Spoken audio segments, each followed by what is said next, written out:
Guess who got brands talking? Brandlive.co.za. Welcome to Corruption Watch Live, your partner in corruption fighting. Good afternoon. I'm your host, Phemelo Khaas, and you are listening to Corruption Watch Live, your partner in corruption fighting. I'm a Corruption Watch media liaison, but behind this mic, I'm representing you, our listeners, in all matters relating to corruption. This afternoon, we're going to be reflecting back on the month of June, discussing all Corruption Watch activities that happened in the month of June. And we have Amanda and Kavisha. I'm going to introduce them a bit later. But before that, I think it's very important for us to also reflect on the fact that the month of June is Youth Month, and reflect on the youth of 1976 who rallied against the apartheid system, calling for a better education system. They paved a way for much of the change that we are witnessing today. Fast forward to the Fees Must Fall youth activists who united and took to the street and used social media to put forward their cause in making tertiary education more accessible to those who it previously denied. But before that, and I think we're going to be tackling these youth-related questions with our guests as well, which will be very interesting. But before that, one of the things that we've done and in the month of June is that on Thursday, the 21st of June, Corruption Watch, Section 27, TACT, which is Treatment for Action Campaign, released a Special Investigative Unit report, which showed a widespread corruption and gross financial mismanagement in the Gauteng Department of Education during the period of 2006 and 2010, tallying to the amount of 1.2 billion rand. And joining us in studio to discuss this is Kavisha Pillay, who's the head of stakeholder and campaigns. This is very shocking. Kavisha, welcome to the studio. Thanks, Phemelo, and thanks for giving me a platform to talk about this. Yes, I think what boggles a lot of people is that why did this SAU report, why wasn't it released by SAU or the president? Why did we release it? So it's important to understand that the SIU they are mandated by the president to investigate certain matters. So only when the president releases a proclamation can then the SIU investigate those issues. And once they finish investigating those issues, they can't release it to the public because the president was the one who requested that investigation. So the report essentially belongs to the president. So they give it back to the president, who then has no responsibility to actually release it or act on the findings of the report, which for us is a bit problematic. So for the last few years, Section 27, Corruption Watch and the Treatment Action Campaign have been filing various reports with the SIU, asking them for a progress update. And in November of last year, Section 27 actually filed a PIA request with the presidency, asking them to release the report, and they released it to Section 27 in May of this year. And it was 8 years after the report was first requested. So the proclamation for the report was given in 2010, and the final report was only released in 2018. So it's been 8 years, which is a shocking amount of time that was taken to actually compile it and then finally release it. And once Section 27 had it, they shared it with Corruption Watch and the Treatment Action Campaign, because all three mentioned organizations are very concerned with issues of healthcare, the access to healthcare, and Corruption Watch will be mounting a campaign around corruption in the health services. So we thought that the report was quite important, and we then released it to the public and the media and received various responses in relation to it. And what are the key findings of this report?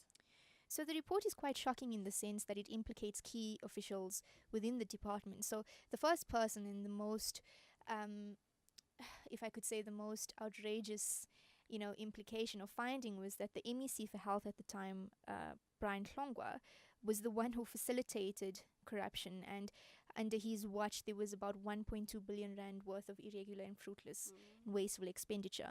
And those of us who actually access the public healthcare system know the frustration about, going there's not enough medication, there's never enough equipment, there's not enough doctors to treat you. So that money could have then been diverted to where it's actually needed, but it was instead pocketed by a few greedy people.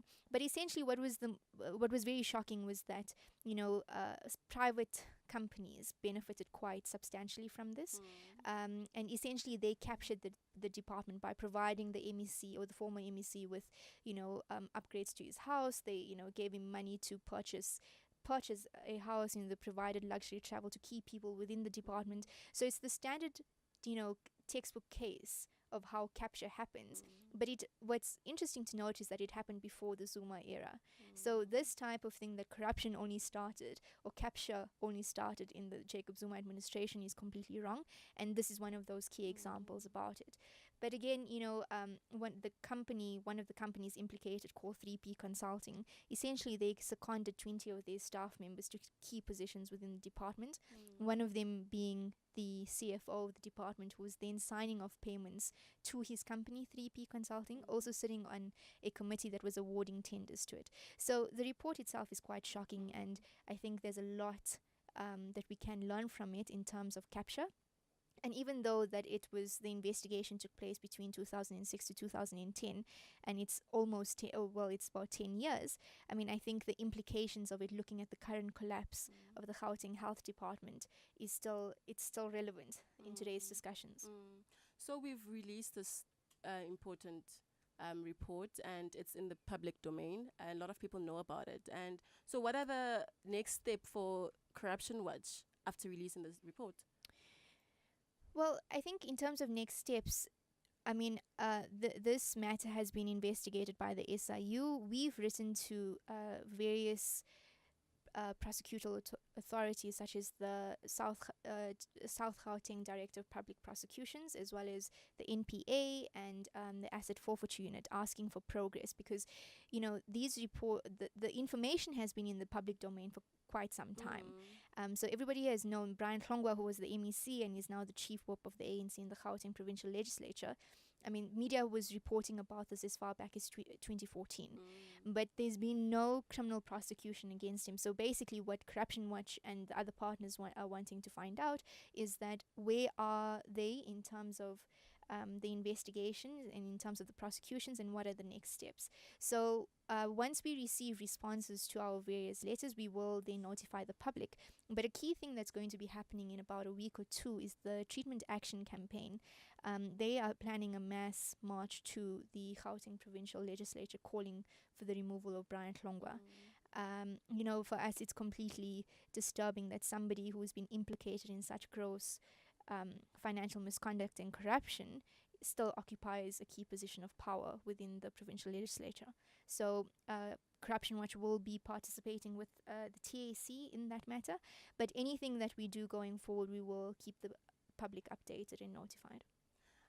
You have said that the public has been aware of this, and Brian Hlongwa has since responded to this report, saying that it's a political hit against the ANC in Gauteng.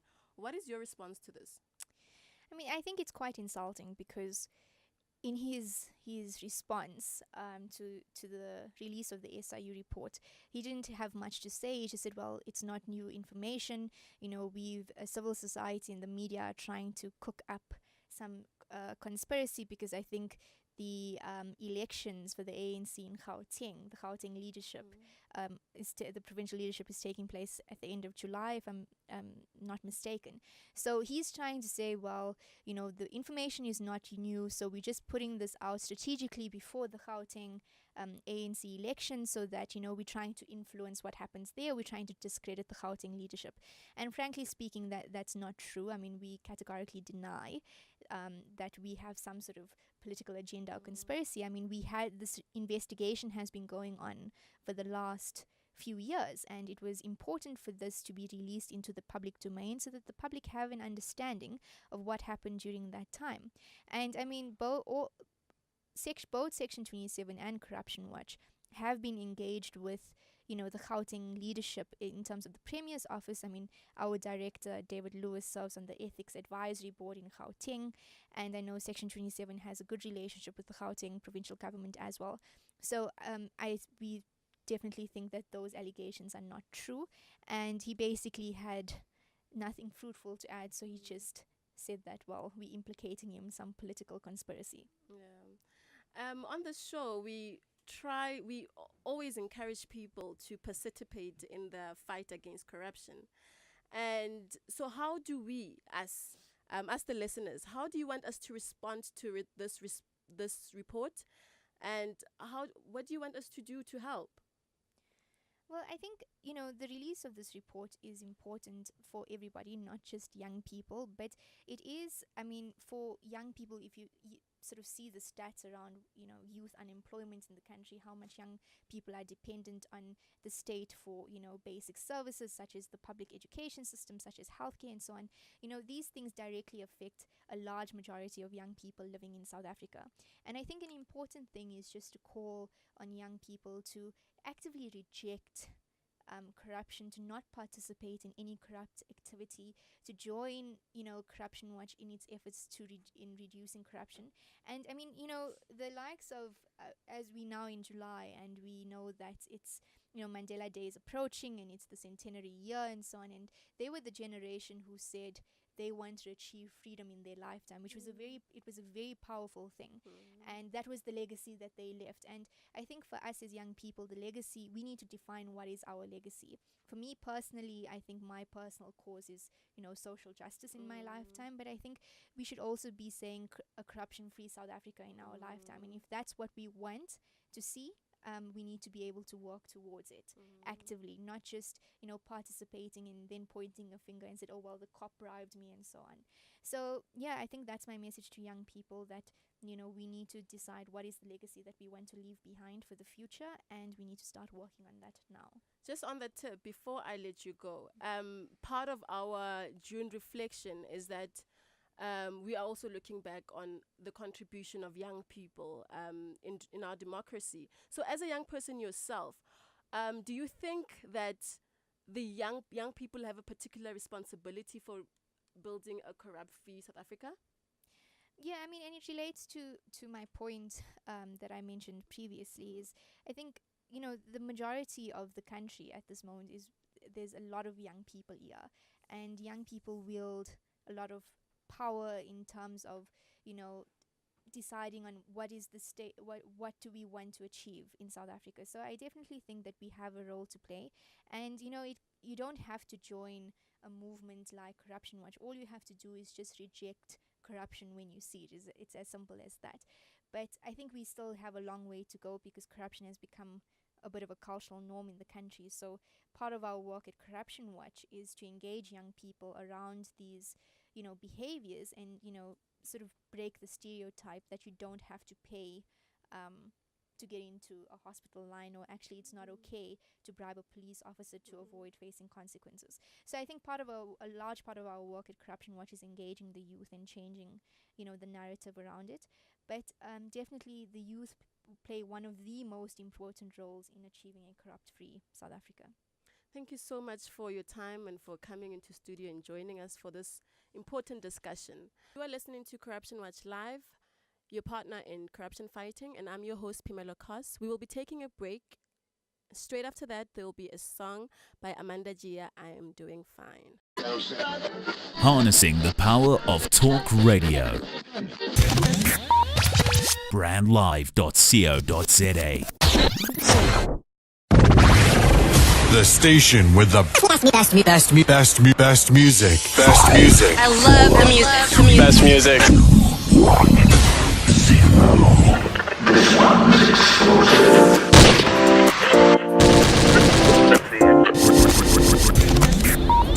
brandlive.co.za.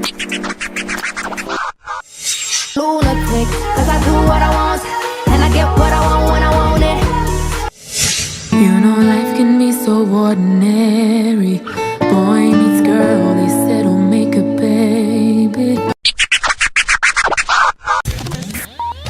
brandlive.co.za.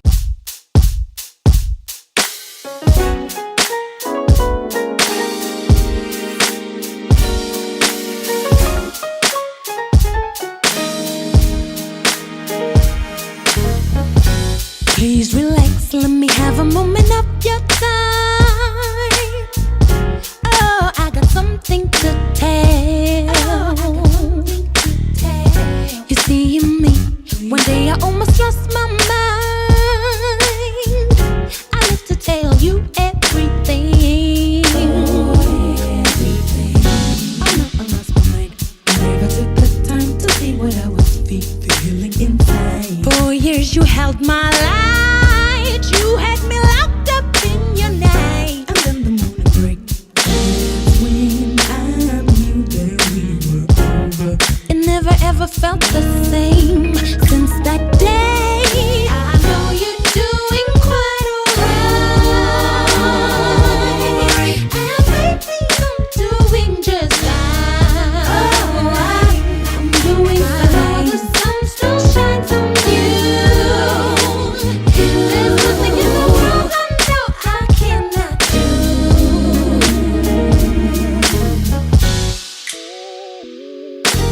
So full, I see that diving into my soul.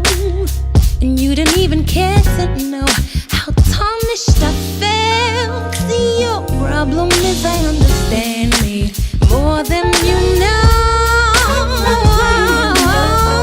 All you wanted was a backseat. Can't push, pull me by the right beat. Play cheap, oh, out of my soul. Oh, when the morning breaks, that's when I knew that we were over. See, it ain't that kind of deal. That's why I'm still here. Now I know you're doing quite alright. And baby, I'm doing just fine. I'm doing fine. The sun still shines on you. There's nothing in the world I know I cannot do.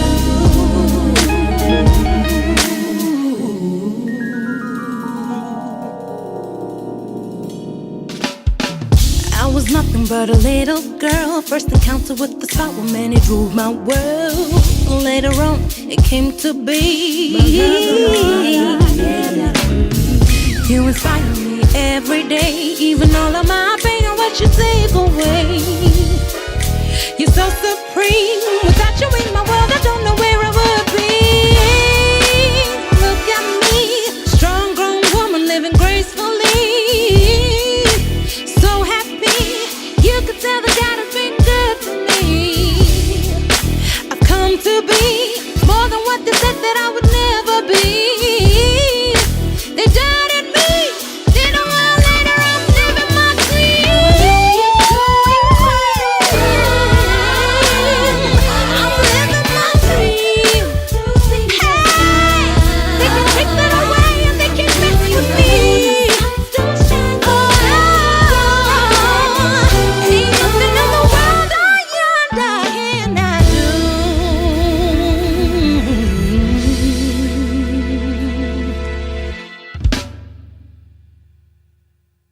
This is Corruption Watch Live, your partner in corruption fighting, and I'm your host, Phemelo Khaas.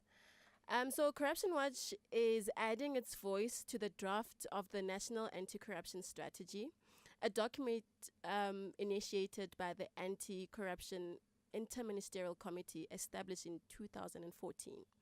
So this is a government initiative to establish national consensus in how to tackle corruption in the country.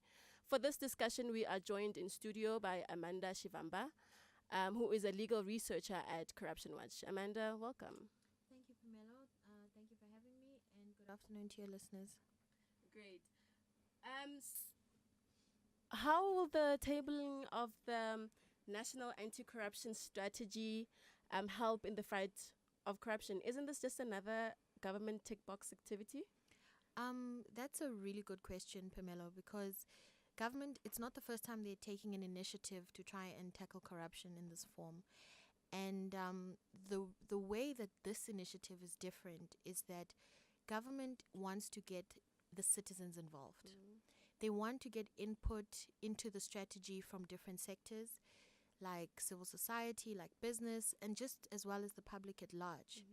And the reason why Corruption Watch even saw it fit to get involved in this particular initiative is for exactly the question that you've posed. Is this not going to be another tick box exercise? And we want to ensure that that is not the case.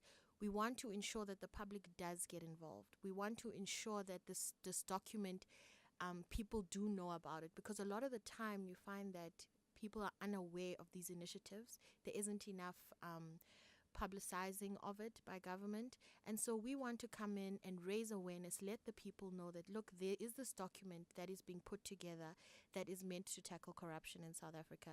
There is this document and we want your input. We want you to tell us, where are you facing instances of corruption? We want input from different sectors. We want input from youth leaders, from ward councillors. We want input from as I mentioned already, business and civil society. And we also want, as Corruption Watch, we want there to be accountability for this document. And that's really important, because you find that with these type of initiatives, there isn't accountability. So when things don't go as promised, we have no one to point a finger to and say, but this is what we agreed upon. And the way that, I'll just tell you briefly how the strategy is going to be rolled out is that already there's an existing draft document. Different organizations and different researchers and academics came and put it together. And this was just on how we should tackle the existing corruption in South Africa. This document has now been summarized into 9 specific pillars. And what government is doing is going out into all 9 provinces with these 9 pillars and asking, is it sufficient? Should we make any additions? Should we make any amendments? And they're also asking what other extra feedback or inputs do the public at large have? After that, this document is then going to be finalized. It's then going to be submitted to Cabinet. Once it's adopted by Parliament, we then have something to hold government accountable to. And when we see, like as your previous guest was speaking about, like issues in health, like in the SIU, we would be able to say, but look, this certain government official is not acting in line with what we agreed upon in the strategy. So that's how we hope to ensure that it's not another tick box exercise. And you were speaking about accountability, and in my intro I said it's a government initiative, and that term is very broad. So who exactly is responsible for the strategy and who's going to implement it? Okay. So what actually happened in 2014, there was a summit, an anti-corruption summit, and that's where the South African government made a commitment. And they made this commitment on an international platform to reduce corruption in South Africa. And this is when the rollout of this document started. And who is in charge of it? There's an anti-corruption interministerial committee. I know that sounds like a mouthful, but really what it is just a committee that has been put in place by and consists of various departments. So this committee has been put in place, and it's chaired by the Minister of the Department of Planning, Monitoring and Evaluation, the DPME. And so he is in charge. The minister is the chairperson of that. The committee is in charge of rolling out the next, like as I mentioned, going to the different 9 provinces, putting a final document together, submitting this, and so forth. So that's really who is responsible. Okay. And so how does Corruption Watch get involved? What is our role in the strategy? Okay, really what our role is to be a watchdog. And we are coming in to say we acknowledge the commitment that government is making or has made, and we want to come in also not just as a watchdog, but also in terms of a supportive role to government. We want to attend all of the engagements they will be having with the public. We also want to extend our footprint in areas where government is not able to, for instance, in communities. We want to, like I can give an example, at the moment we are in the process of organizing an engagement in Alexandra in Johannesburg, because we know that government is not going to extend not so much its invite, but it's not going to get so much of a response from different communities. And we know as Corruption Watch, we have got very good networks with other civil society organizations. with different communities in different provinces, and that's where we are getting involved, going into the communities, also to engage on a much deeper level with other CSOs. For instance, government has so far gone to 3 separate provinces. They've gone to Gauteng, Western Cape, and the Free State. And you find that a lot of the time it is the church preaching to the choir sort of thing, because it's mainly government departments that are present.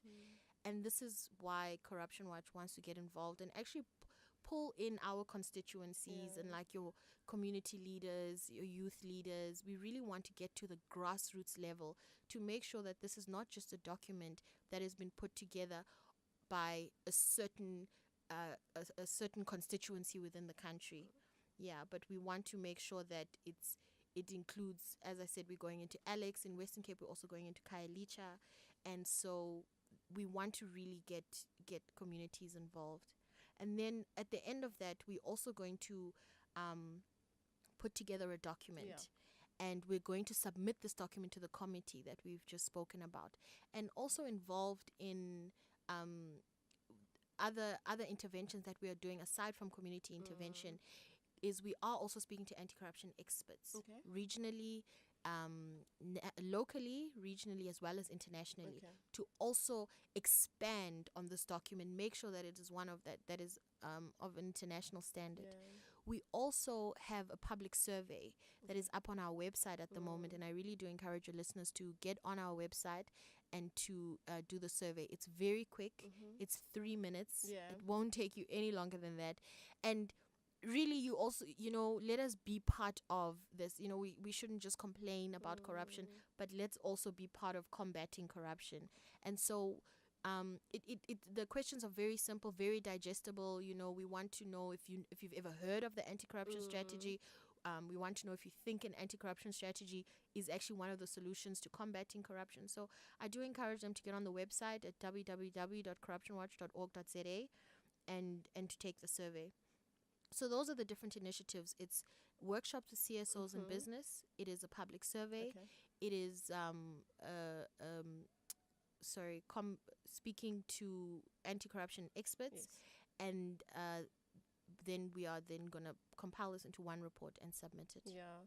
I think, like I said to Kavisha, that we really do encourage people to, all our listeners, to really get into this partnership in this fight against corruption. And I like the fact that you're saying that you're giving us an opportunity to go on this website and also give our input, because when we're sitting at home and when we're in a taxi, when we are at our social gatherings, we do talk about what's happening in the country and we do have an opinion. So it's great to have a platform where we are able to express on our opinion, and to know that our opinion does matter, and that it will be tabled and it will be packaged and given to the people that needs to implement it. Exactly. Great.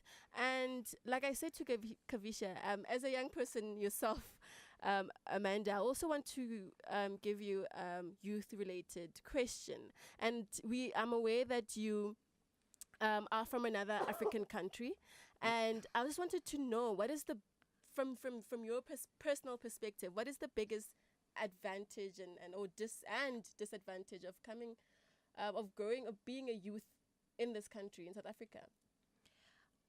It's a very interesting question. I mean, I think I would have to take it from a very personal point of view. I think all different foreign nationals will have a different perspective on this. If I was to give my own personal story, being a Tanzanian national and having come to South Africa to do my postgrad, I see a lot of the struggles that foreign nationals face. A lot of the time it's with regards to getting a permit, for instance. Something so simple can be something that is very difficult. In my instance, I can also use the example of I studied a law degree and I did a postgrad in law as well, but only to find out at the end of that entire process that the South African Law Society does not admit attorneys that are foreign nationals. You would have to be a permanent resident in the country. So that is a very big struggle, because that is the basis of my career. And so that's just one example. And something else I can also maybe give is foreign nationals that come into this country, maybe seeking asylum and so forth, face a lot of bribery, because you'll find that yes, they do have the right documentation. And I mean, I won't speak for all foreign nationals. There are some that are illegal, but the ones that do have the correct documents, you often find that get a lot of victimization and intimidation from the police and from authorities, because they know that we're constantly living in a position of fear, because you almost made to feel that you don't really belong here.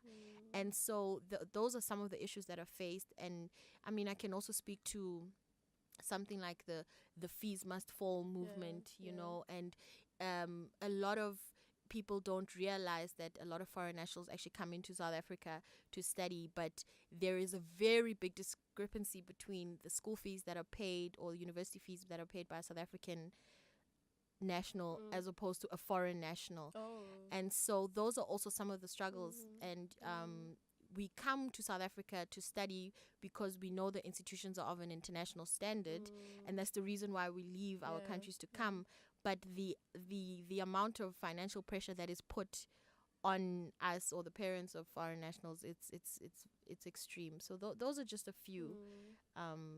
Maybe you should have a show, and we could discuss it at length. That's what I was thinking while you're talking, because I know that Corruption Watch does do a lot of work in home affairs, and it's a I think we should dedicate a whole show to it, and I think I'll you be should, happy to join. Yeah, you should come. You should come. Thank you so much for being here and having this important conversation with us. And I do also now just encourage people to go on our website now. Like, don't say I'll go later, because you'll forget. Just do it now and go to www.corruptionwatch.org.za. It's a 3-minute survey. You promise, right? Yes, Yeah. it won't take you longer than that. Yeah, and easy questions. It's not like an exam where you need to study. I know the subject is very dense, but it's made easy. They're very digestible, very easy, and very quick. Great. So we it's also on our Facebook as well. If you're following us, and if you're not, please follow us as well on Facebook and on Twitter. Thank you so much for listening to us. You are listening to Corruption Watch Live, and I'm your host, Phemelo Khaas. Till next time. Thanks for listening to Corruption Watch Live. Join us again as we tackle all things corruption. You're listening to brandlive.co.za.